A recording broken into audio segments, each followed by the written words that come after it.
Welcome to another edition of the Sim Racing Garage. I'm Barry Rowland. In this episode, we'll be reviewing the Ignition Series shifter and handbrake from the guys at 3D Wrap, constructed from a combination of stainless steel and 3D printed parts. Can these units stand up to the rigors of sim racing? Time to put them through the SRG's review process and find out. So, let's get to it. Now for a closer look at the Pikes shifter. First off, this is a compact little shifter here, right? It's not very big. As you can see, I don't have the biggest hand in the world, and yeah, I can cover it up, which can be a good thing depending on what kind of mounting situation you have on your rig or desk or whatever you're driving from. So yeah, I don't have any objections to that. It feels pretty good in hand. It's not cheap feeling. It does have steel plates on both sides, and these are supposed to be laser optics rather, that cut this. And we have a steel flange in here that is joined to the front steel plates, and we'll take a little bit closer look at that in a second. Now this is actually, and they don't say it in their advertising, and I kind of wonder why, but this is a stainless steel plate. And because my magnet won't stick to that, I can hold it down here and it just won't stick. Sticks to the bolts pretty good. But yeah, I can feel a little bit of magnetic attraction here when I hold it real loosely, but it won't stick because it's a very thin plate anyway. So if it was a thicker plate, it might stick a little better. Also, the flanges over here do the same thing. I can almost get it to stick, but not. It just falls away too easily. No. So anyway, it is stainless steel, and sandwiched in between that stainless steel, we have some 3D material here. PLA, PETG, something like that, and we've got a logo there. That's the 3D Wrap logo, and we don't have a logo on the other side. We also have this piece sticking out here that sticks out about 20 millimeters from the other part of this chassis, and yeah, it's a total of 60 millimeters wide with this, and this is where the USB stuff is. Obviously our cord is coming out of there, and yeah, it's just something to consider if you're having to mount it in a tight space somewhere, that it is actually 60 millimeters wide. And I had it mounted on profile, so not a big deal for if you have a profile rig. As you guys well know, if you already have one, that's not a big deal to mount just about anything. And this system, the way it works, well, first, before I get to that, this is an Alcantara-like, according to their website, material.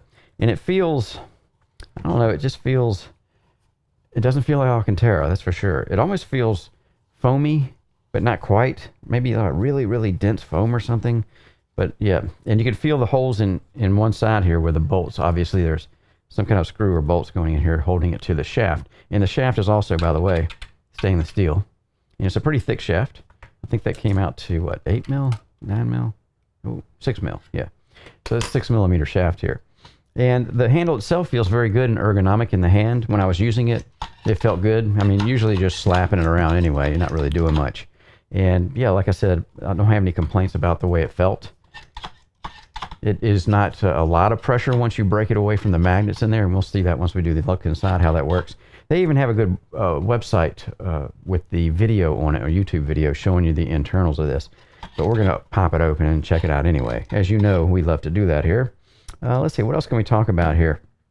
On the bottom here, you can see that these flanges are actually connected here on the 3D print piece with a bolt there. And we've got 2 bolts on either side of this holding this together, which gives it some strength, obviously. And you can see let's flip around this way.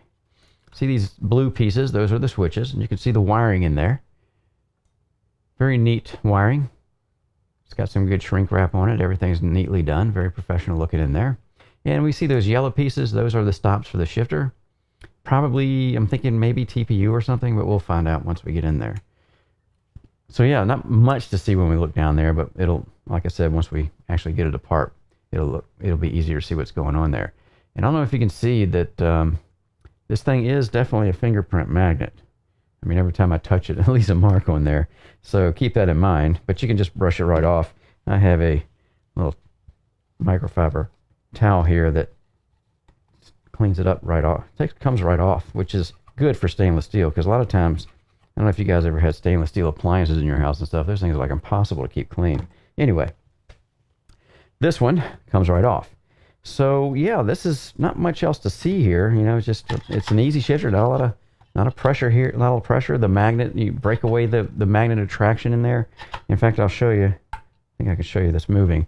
When I break away the magnets and separate them and roll the shifter to the front there, you can see it moving with the magnet through the stainless steel plate.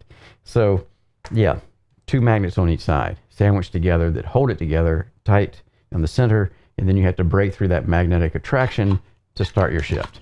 And you can hear the spring in there, I think. Oh, you guys can hear that. But we'll see more of it when we get into the look inside. Now, what is cool about this, and I want to mention this real quick, is you can actually take a bolt out of here, little screw there, take one of these screws out, and I did not run away. There's another screw, I think, here and here, somewhere around there. Anyway, here's I might as well show you the directions if you can see it. It's kind of bright in my lights here, but they actually give you instructions on how to change, how to take it apart. See that there?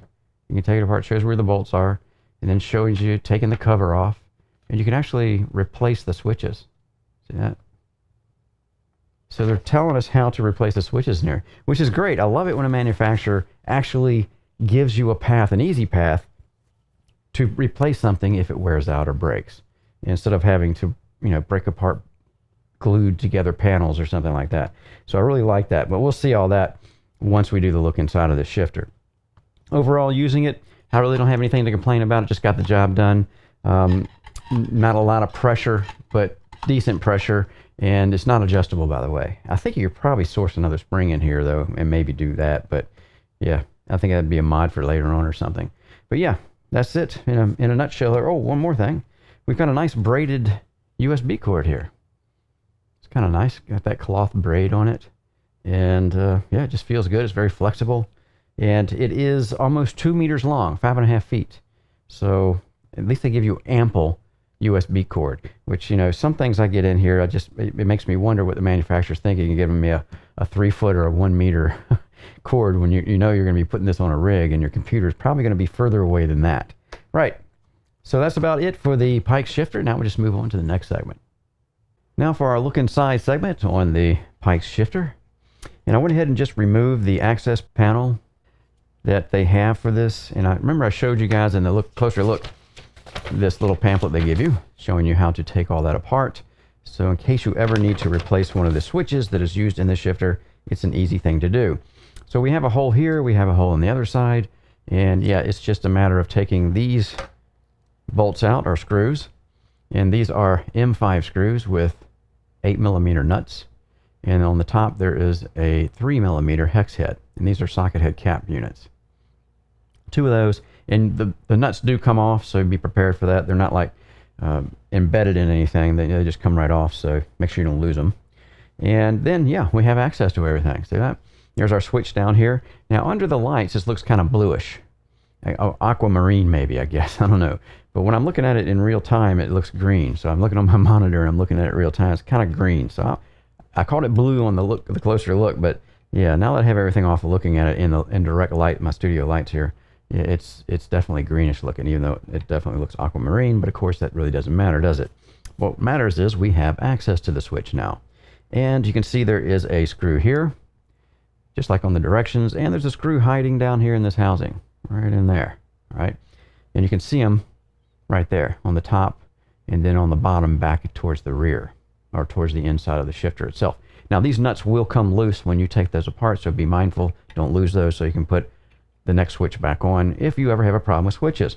Again, I'd like to take a moment here to address the fact that the manufacturer is actually making it easy to access the electronic parts in here, so if anything does go wrong in the future, it's an easily maintained item. I think just about anyone could do this. Now, we have spade connectors right in here. We got one here, and we have one on the bottom of this switch right in here. All right, and they're nicely done. Got good shrink wrap on them. Very professionally looking job there. I really like how neat and tidy this stuff is. And of course, on the other side, we have the exact same thing going on, with the exact same screw holes to, whoops, go the other way, one down in here, and of course one up here to get them loose. Right. Again, I really like the way this works as far as access and maintenance capabilities moving forward in the future. Don't have to send it back to the manufacturer to get it fixed, and I love that. All right, so here we have what I thought was TPU, and yes, it is. This is some TPU. It looks like just a 1 printed piece, one piece all together, and it's kind of spongy. Well, not spongy, it takes up the shock, and it's hard to obviously convey that on video, but yeah, it absorbs the shock of this thing ramming into it when you're doing your shifts. All right, so yeah, I like that. That's the soft sound to it. And if we look over here, you can see we have the spring, and it's kind of neat the way this works. If I press the shifter towards the camera, it compresses the spring. But the way they have this thing configured, if I pull it towards me, it also compresses the spring.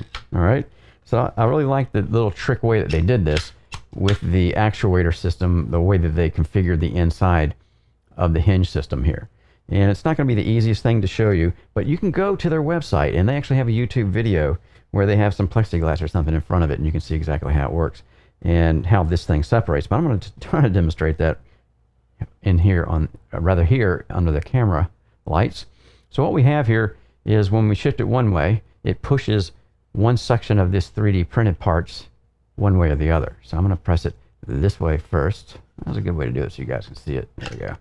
So you can see I'm pressing that piece over to the bump, right, to stop. And inside of there, which is not going to be an easy thing to show you because they've embedded them. Let's see, I think this one's a little closer. There we go. There's magnets in here holding this together. So let me break that open. See that magnet in there? There it is.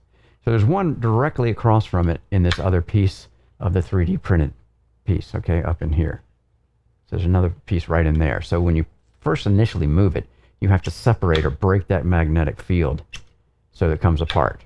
All right, so very cool the way that works. In fact, you could probably put heavier magnets in there if you really wanted to.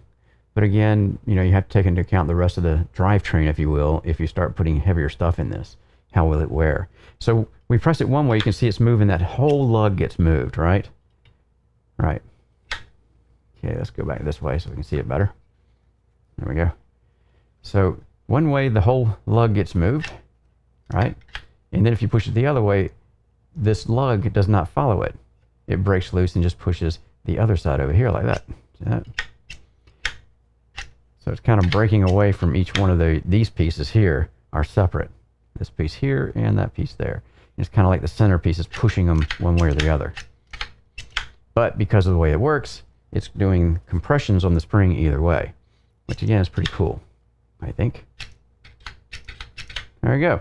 So it's a pretty simple mechanism. Now, in use, this does not have the most convincing sequential feel to it, because once you break the magnetic field tension initially, and of course when you're racing and you're running hard like I was running in a rally car, rallycross, I was kind of just slapping it like that. At the end of the day, that's what you're going to end up doing, which doesn't feel realistic to me as far as a sequential goes, but I've had sequential shifters in the SRG before that didn't feel as good as this one did.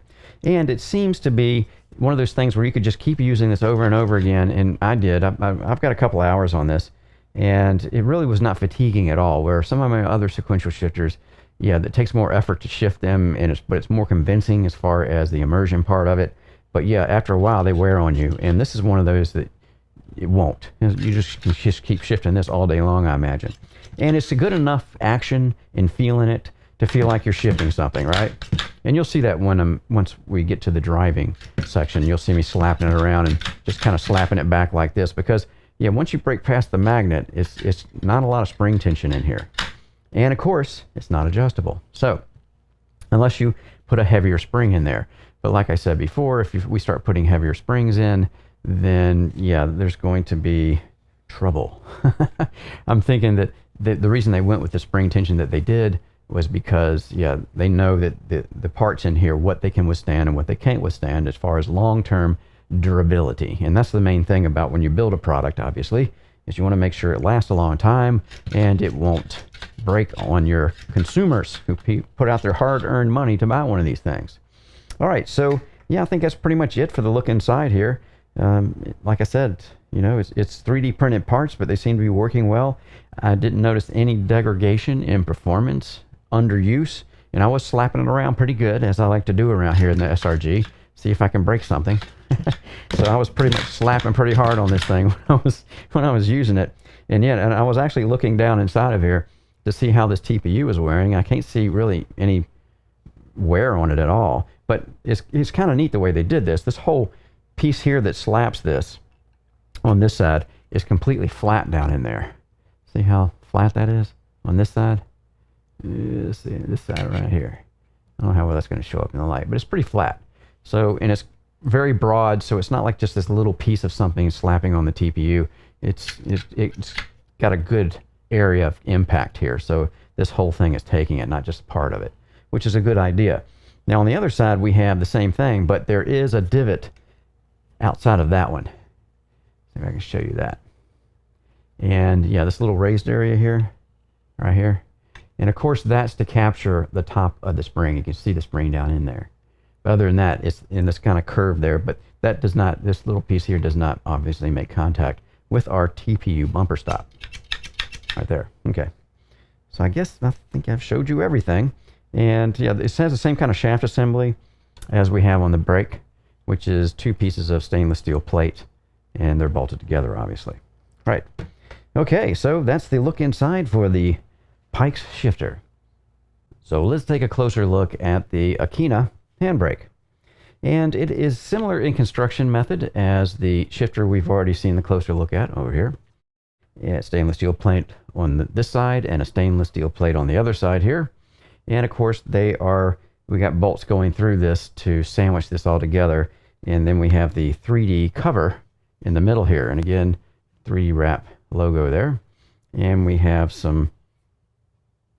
a little door, access door back here. And it looks like that's for the USB board. But we'll see that once we get to the look inside. We have a switch on the back for changing the type of brake. That's good. Get that out of the way. You can see it has a straight line and a curved line. The straight line is a linear handbrake motion or reaction, and the curved line is for what they're calling a hydraulic brake. So there's a curved line there. So if I change this, and you can obviously, and we'll see that in a second, I want to feel it from linear to a hydraulic, I have to change the setup up here, and I have to flip my switch, right? And what else can we talk about? We got the stainless steel flange, again, just like the shifter down there, that's bolted with a couple of bolts on each side and on the other side too. That gives it pretty good structural integrity. Again, I've been using this already, so yeah, I've got no problem with how this thing works. It does a pretty good job.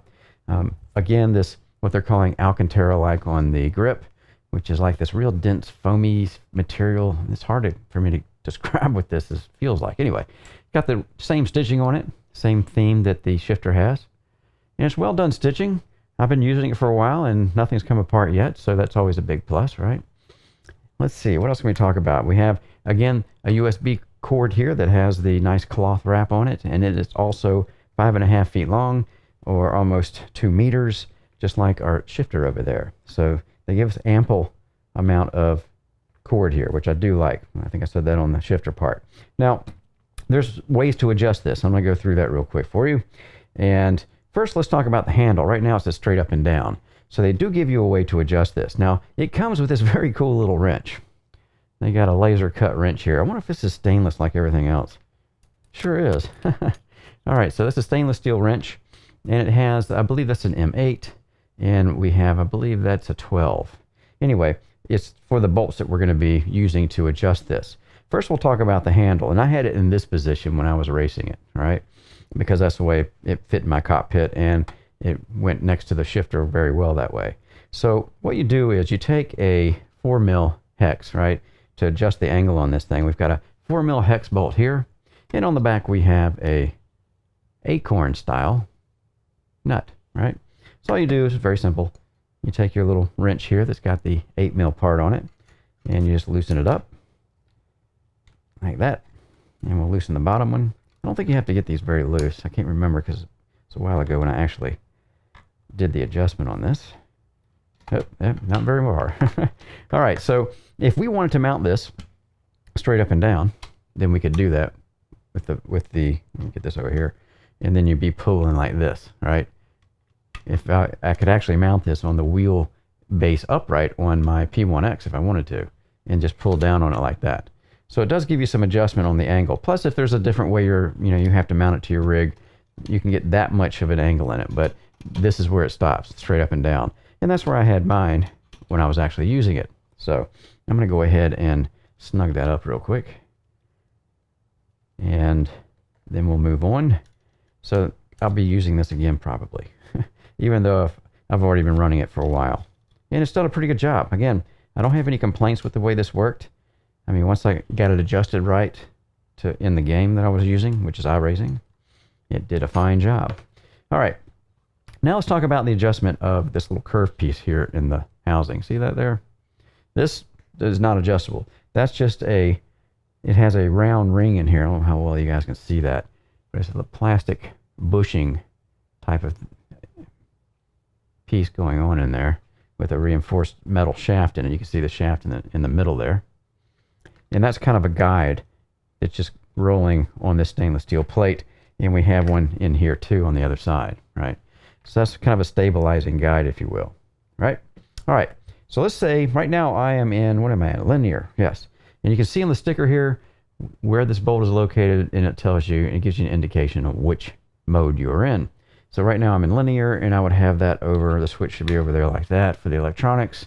And yeah, pretty simple. Now to change this, there's a couple things you got to do, very simple. First off, this is a tension adjustment down here, this wheel.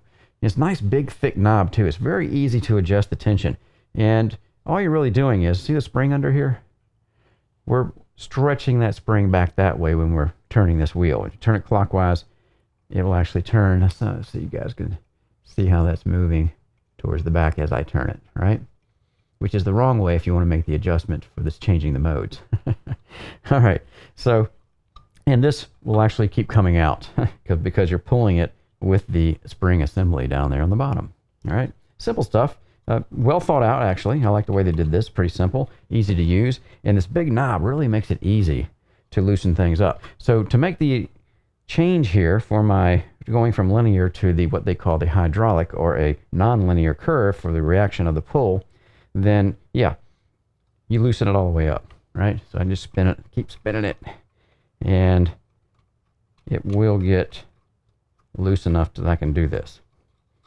There it goes. So once it reaches a certain point, it just spins right off. Pretty simple and easy. Now it's pretty loose, so you can actually fall around a little bit. Nothing going on here, and you can see how this pulls this in, right? And the more you do this back, the more you can pull it back, which I'm going to show you on the mounting part is important when you're putting the bolt in, so you can actually access it with a wrench to tighten it down. Then you can tighten everything back up. All right, so back to the adjustment.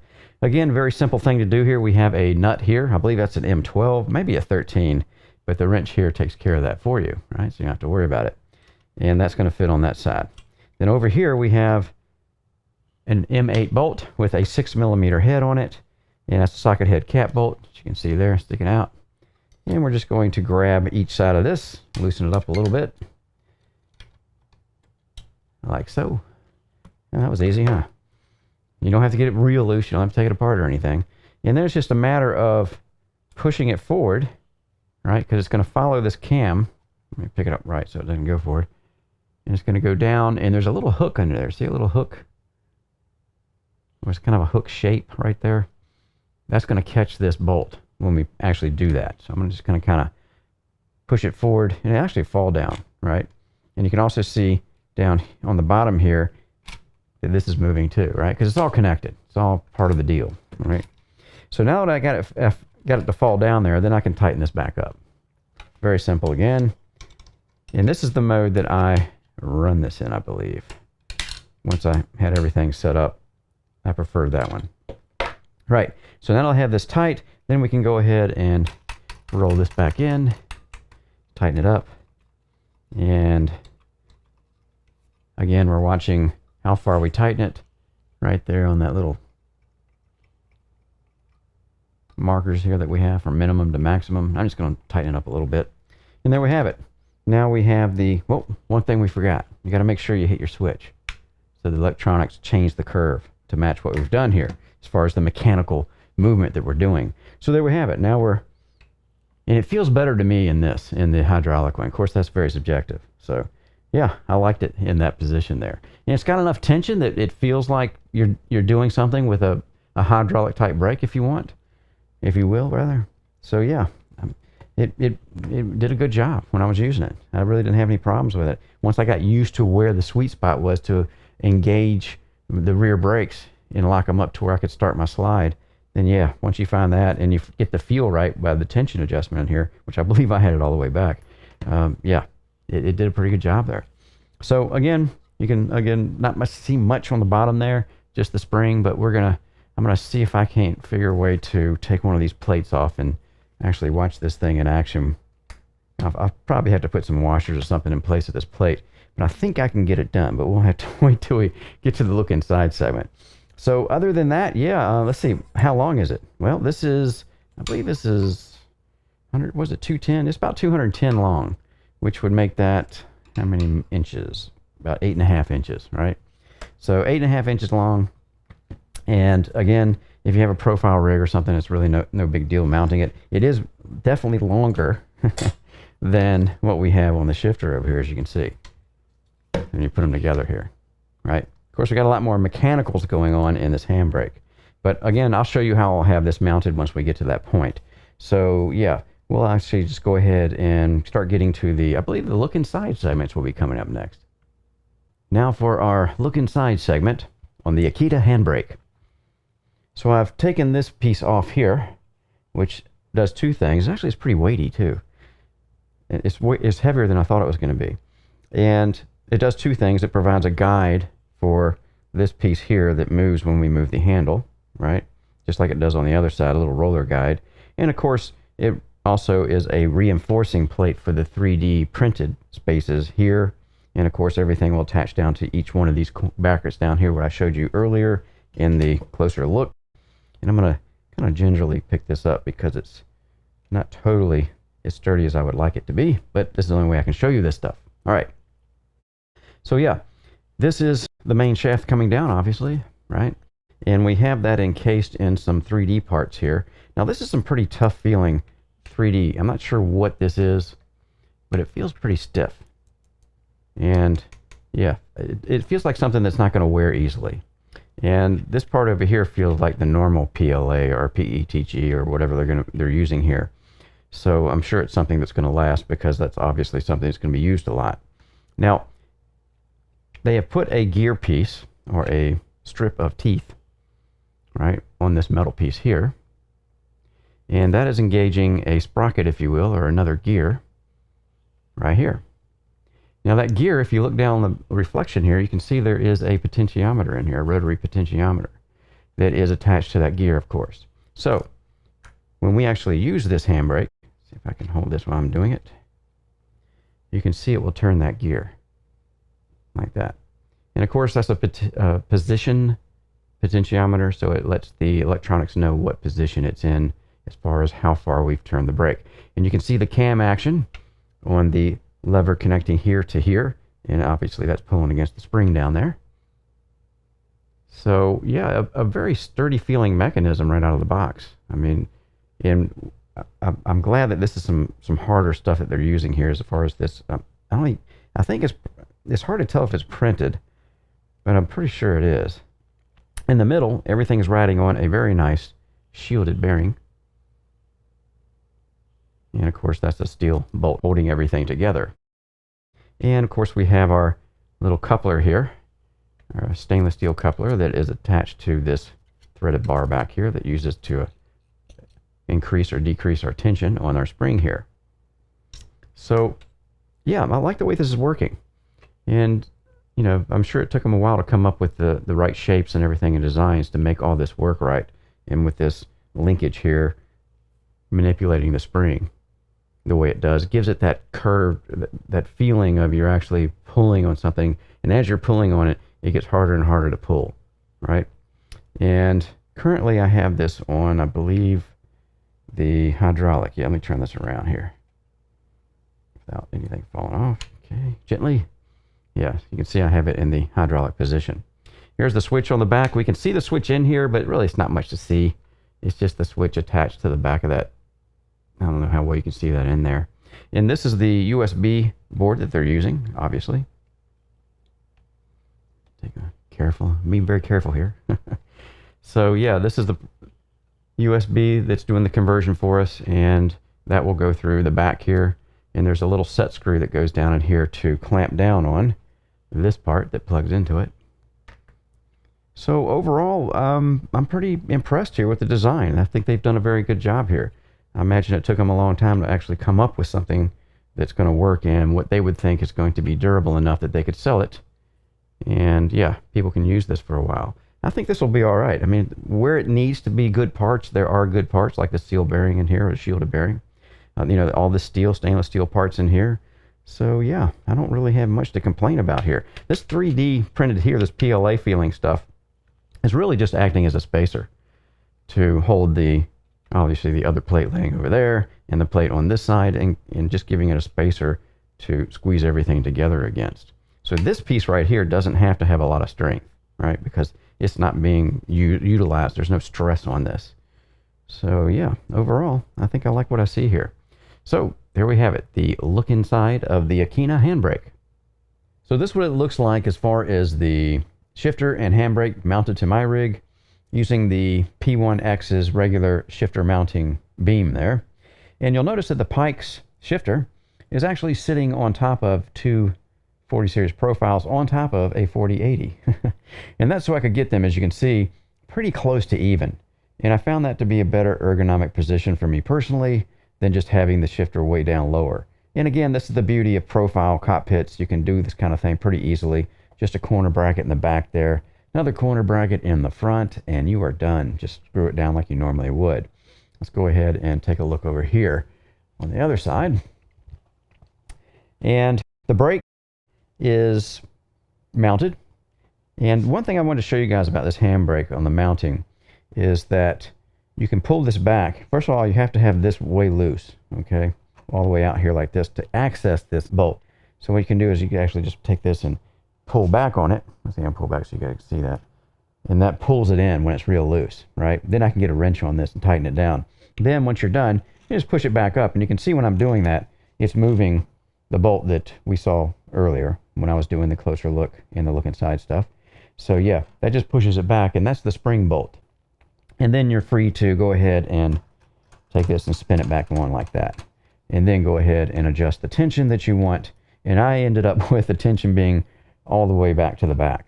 And I just wanted something a little stronger than anything less than that. And you can see I have this in the, what they call the hydraulic brake mode, not in the linear. I moved that down. Again, a very simple thing to do, but remember to manipulate the switch back here to the right like I have it for the hydraulic. If I was on a linear setting, I would have it sit back over there like we saw in the closer look. Right.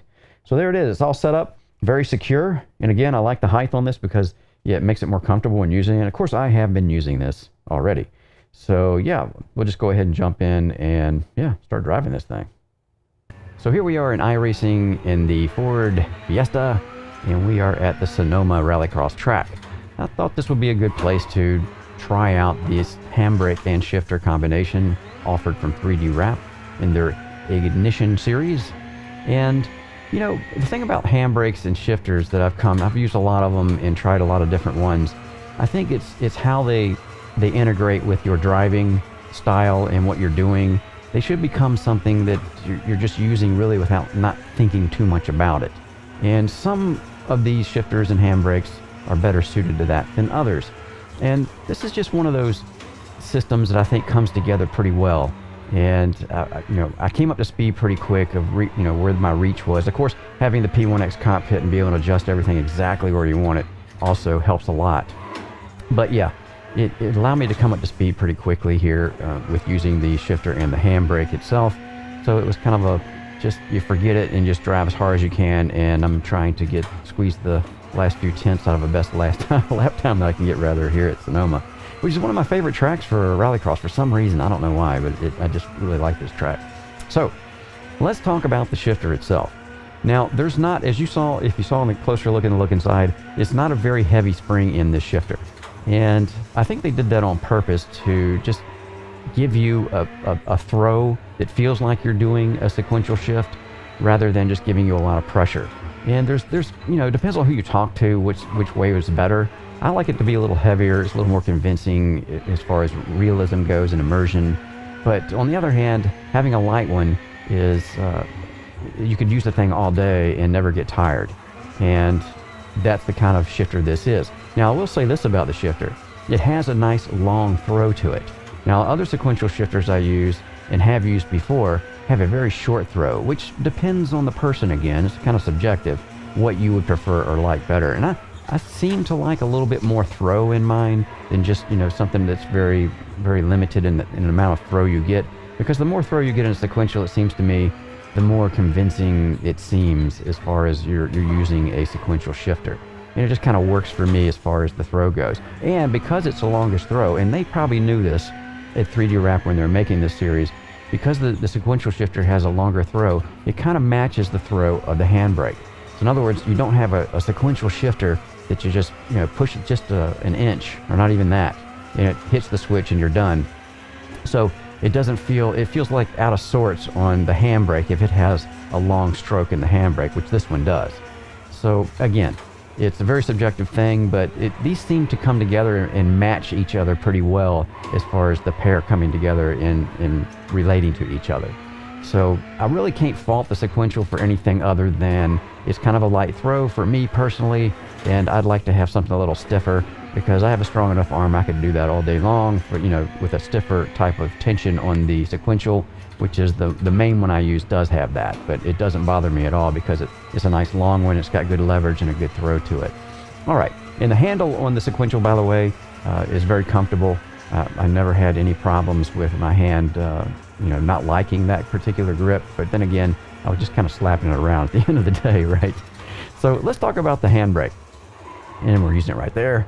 Yeah, getting a little out of sorts there. So a handbrake, as long as it has some tension, a progressive tension in it, so the further you pull it back, the harder it gets to pull, I think you pretty much have the day done in a handbrake. Now, there's hydraulic ones, there's spring-based ones like this, and there's even bumper ones like the Husingveld.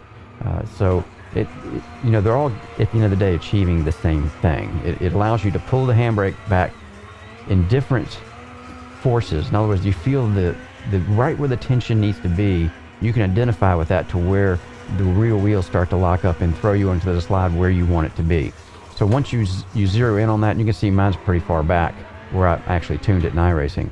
So once you get it to that point, then you can regulate how much of a slide or lockup you get in the rear end from your tires. And of course that will give you less or more of angle of entry when you start to slide into a turn. And of course, being able to use that for shorter turns with tighter radiuses and longer turns with less, like this one here, you don't have to pull it much to get it to start on the longer radius turn because you don't want to be snapping all the way around real quick in this particular turn. So if you go back to the other turn just before the jump, I want to slide around that quick, and you can see how I pull it further back for that, try to get it to snap around quicker. So what I'm trying to say is, at the end of the day here, is yeah, it allows you to judge where you want the slide to be, and that's a very important part of a handbrake. And this handbrake does that. I mean, I just can't fault it for anything, except for maybe not being stiff enough. I had it on if you look at the bolt down there, I have it on the stiffest tension possible. And again, it's just a totally subjective thing at that point. But I did like to have the pressure in that. It lets me modulate better the handbrake, I think. Again, other people might disagree with that, but it got the job done. And at the end of the day, that's all that really matters, right? So I really didn't have anything to complain about too much except for personal preference.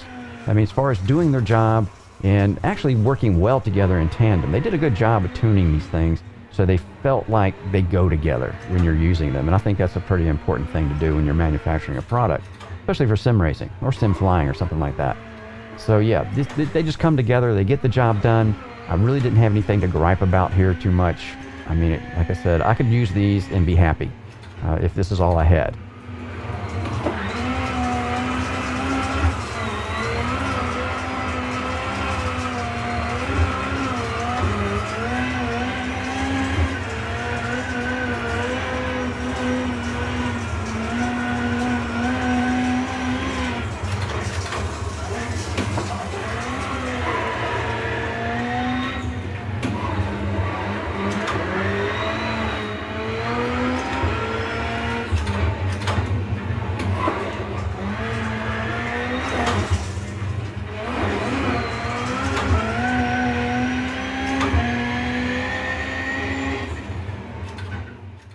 Final thoughts on the Ignition Series shifter and handbrake from the guys at 3D Wrap. The Ignition Series is a new line from 3D Wrap, combining 3D printed parts with parts made from traditional materials. The Pikes Sequential Shifter is made by joining two stainless steel plates with a 3D printed spacer, along with most of the internals also being made this way. The shifter has a good design, using magnets and a single spring to provide you with the feeling that you are making shifts. I found the shifts to be on the light side for my taste, but I'm sure others would be quite happy with it. I do like the length of the shifter's throw. I found the stroke to be long enough to make up for the lighter feel of the shifting action. The Akina handbrake in the Ignition series is constructed in the same way as the Pikes shifter. It is longer than the shifter, but has more internal mechanical bits that need to be accommodated.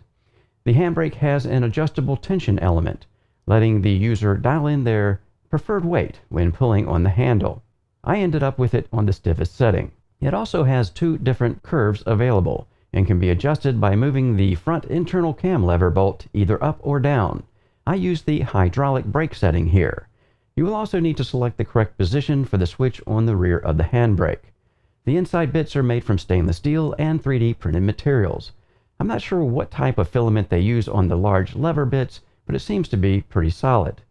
The main lever shaft rotates on a nice looking sealed bearing, so it seems that metal is used in all the high wear and stress areas. When driving the units together, it felt pretty good. You can tell that 3D Wrap designed them to go with each other. I really couldn't find any performance issues with the set in general.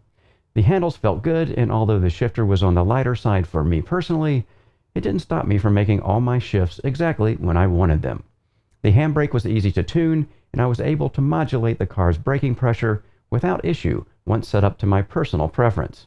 Of course, the buyer needs to take into account the 3D printed parts in these units and manage their expectations properly as far as long-term durability is concerned.